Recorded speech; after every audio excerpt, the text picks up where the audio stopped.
বাড়ি কোথায় সবাই বাড়ি কোথায় বাড়ি কই মাস্ক খুলেন এ সবাই একটু পকেট সাবধান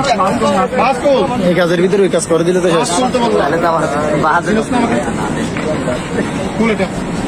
খুলতে বলতেছে না এটা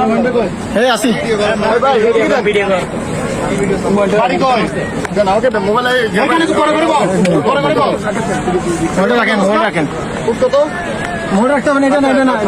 বুঝি নাই আমি ইংলিশ বুঝি না বাংলা কত বল বাড়ি কই এটা বললাম তো আগে আমি সর্বপ্রথম বাড়ি কই এটা বললাম তো আমি এখানে কোন জায়গা আর একটু বড় করে বলো সবাই সাবধান বাড়ির নাম্বার আছে বুঝি না